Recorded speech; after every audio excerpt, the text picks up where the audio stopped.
What's up, guys? Welcome back to the Educated Barfly. Today, Marius and I have decided to hop on a trend, which is not something that we do very often.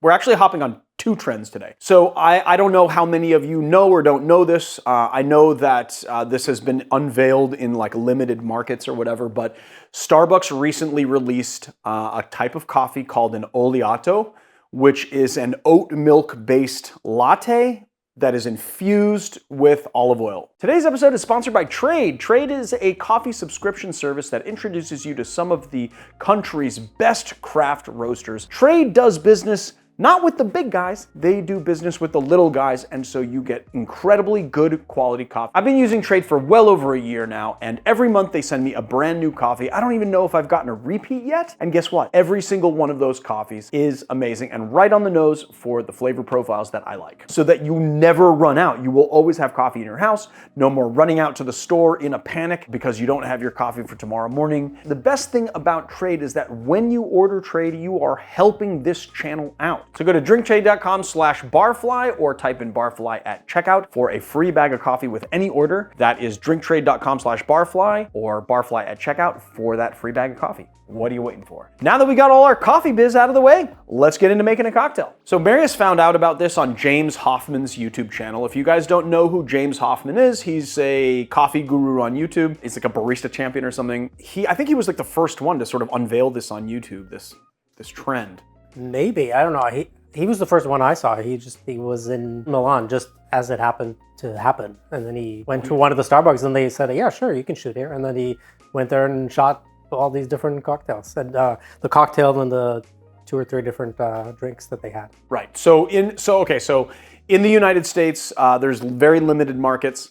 Although we have it here in California, and now actually, it's funny because as soon as Marius told me about it, I saw branding on everything. Like, the minute I stopped at a Starbucks, it was like, yeah, Oleato everywhere. Everything inside the store was Oleato this, Oleato that. So, you know, they're really kind of posing it as like the next big kind of thing in coffee, the next big trend. Are they trying to start a trend out of it? In Italy, they also have an espresso martini. Well, they have that here too. It has this Oleato as well. Oh, but it's only at the Reserve. At the Reserve stores. Okay, so let's just get one thing straight about this video. It's not at all sponsored by Starbucks. We bought everything with our own money. We didn't take anything for free. Quite honestly, I don't even know how I feel about Starbucks as a company. But I really thought that this was kind of topical for a couple of reasons. Well, first of all, espresso martinis have been trending thanks to our good friend Jordan Hughes, who recently posted an espresso martini where he grated a whole bunch of Parmesan cheese on it. That post kind of went viral. And then everybody in the cocktail world started like trying this very weird, pretty inspired flavor pairing. So we thought it might be kind of fun to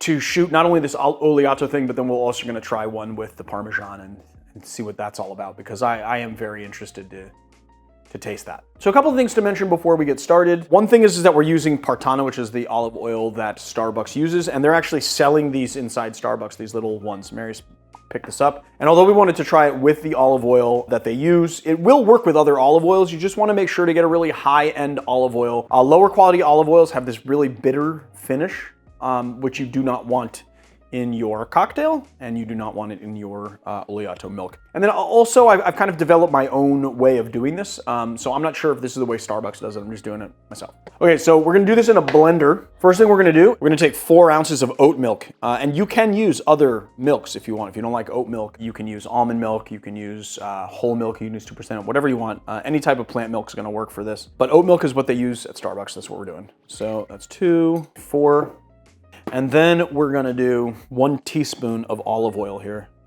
Put that in there. And then, because obviously oil and milk or oil and water don't mix, we're going to add just a dash of Xantham Gum, which is an emulsifier.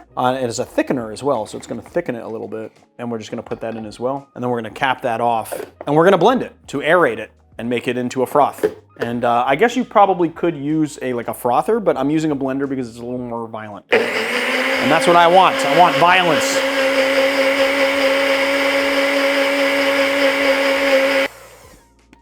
Oh, here we go.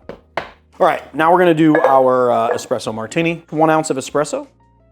Then we're gonna do ½ an ounce of simple syrup, 2 ounces of vodka. We're gonna grab a larger volume coupe. Give it a nice shake.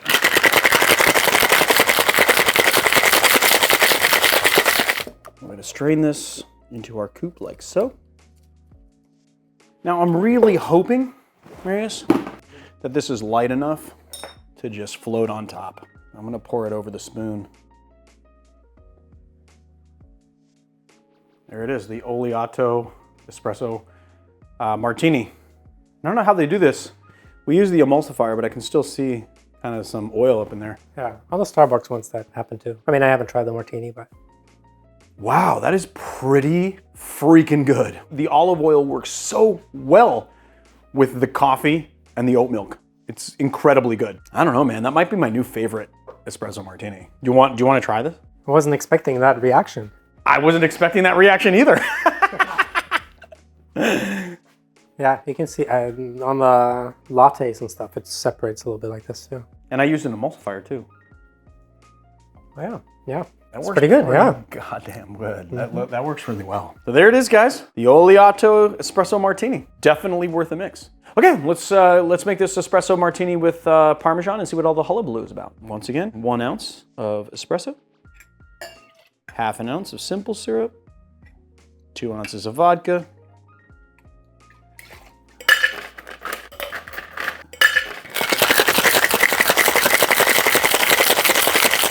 I'm gonna strain it.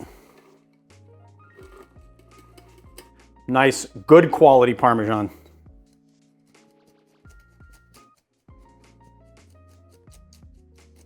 All right. Voila, let's see.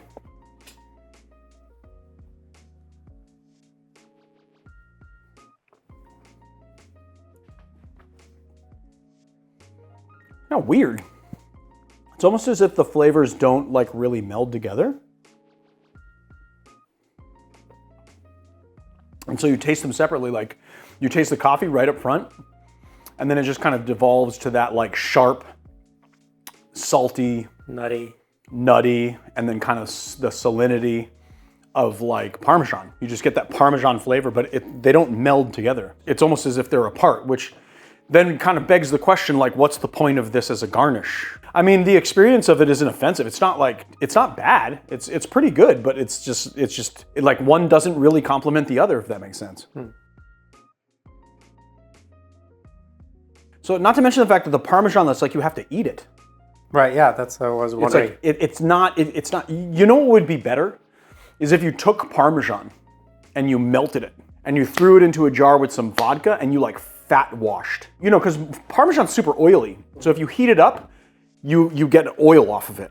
Right. So take that oil, take like an ounce of that oil, put it into like, 375 mils of vodka, and then fat wash the vodka and get the Parmesan into the drink. Right. And then garnish it with Parmesan so that you have Parmesan flavor throughout the drink. Like you'll get more of the experience, because right now the Parmesan has nothing to do with the coffee. It's you taste the coffee and then it devolves to a Parmesan flavor, and it's not a bad experience, but it's not like a cohesive experience at all. Right. I'm intrigued now. I feel like we have to do this. Could you do it as in the Izzy Whipper maybe too, to infuse? Yeah, I don't see why we could not. Yeah. Do you want to try to do that right now real quick? Sure. We're gonna actually try to combine the flavors a little bit more, and we're gonna do that with rapid infusion. So we're gonna be using this Issy Whipper here, a little bit of the Parmesan, and then some vodka. I'm using 10 grams of Parmesan, and so I was trying to figure out like what a good volume of vodka would be. I think that the Parmesan is gonna go a long way in the vodka. I was gonna do 100, I don't think that's enough, so I think I'm gonna go 150 here. Just because it just seems like it's gonna do a lot. And we're just gonna take our ISI here, and we're gonna pour this in. And then we're just gonna combine, I don't know. I'll just touch with my hands, whatever. It's just for me anyway. A funnel if you're doing it for others. A funnel, or like a spoon actually would be, I could go and get a funnel or a spoon, but you know what? I don't care. I'm just gonna do this the way I'm doing it. The hard way, because apparently I'm addicted to doing things the hard way. Now the way that this works is we're going to use gas to create pressure inside here, and it's going to suspend the liquid inside the solid while we keep the pressure up. So because this is like a big 1 liter thing, we're actually going to do 2 nitrous crackers. I'm going to just shake it up a bit. And then put the other one in there, shake that up a bit. And then we're just gonna keep this in the fridge for about 5 minutes, I think. All right, time to release the pressure.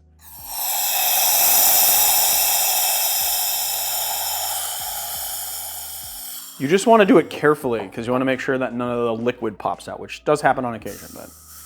And then you wanna wait till the crinkling stops, right? Yeah, the Rice Krispies. Rice Krispies. It's almost done. All right, I think it's done enough. Done enough. All right, here we go. So let's just double strain this out.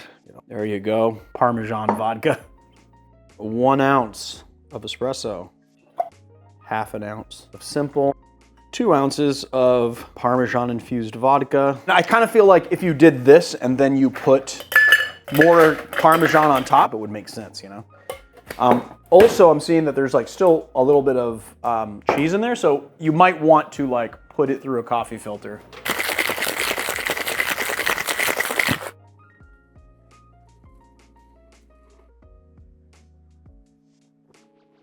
You know, okay, so here's the thing. The espresso really dominates the flavor of this drink, of course, right? And you have the sugar balancing that espresso out. But what's crazy is that you can feel the consistency of the oil of the Parmesan in the cocktail, so it's changed the texture of the cocktail. And it has a very salty finish. Try it. It's oily, right? It has like an oily consistency. You taste the sharpness of the salt. Yeah, It's like it has salt on the finish, right? it tastes like, yeah, it tastes a little salty, yeah. It's kind of good though, right? It makes sense. But maybe more Parmesan? I mean, maybe what we do is we grate Parmesan on top of it. Let's try that. All right, so yeah, so we're just gonna grate some now on top and then work the cheese flavor in here. That's a lot of. I think it needs to cheese. be a lot, especially because it's so separate. I think it needs to be a lot. All right, moment of truth.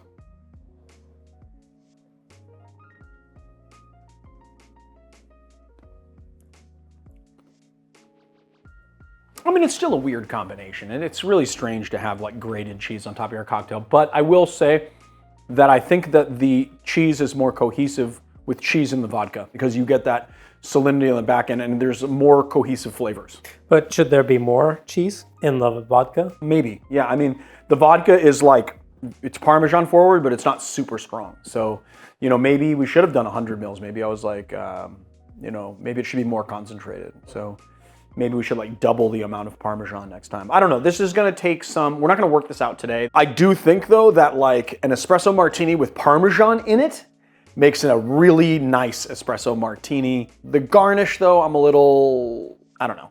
Maybe it should just be a wedge of Parmesan that you can snack on after. Maybe. Or snack on while they drink it. It's like there's somewhat complementary flavors here. I don't know. I think the jury is out a little bit on like the garnish. And I'm not just saying that the version with the vodka infused with Parmesan works better because I did it or anything. I think people are gonna like latch on, be like, well, you did it, so of course you like it. No, but it just like, just try it. It's like still an espresso martini, but it really gives it another dimension and a different mouthfeel, and I think that that goes very far for that. When it comes to like having grated cheese on top of a cocktail though, it's weird. It's almost like you're eating a snack off the top of your cocktail and then also tasting the flavors. Yeah, it's like coconut shavings on top, but too would also be weird because then are you chewing it? Are we just swallowing it? What are you swallowing it? Like, what's the protocol here? Right, exactly. But the other thing is that when we infused the vodka, it does give this cocktail more cohesiveness than it did before.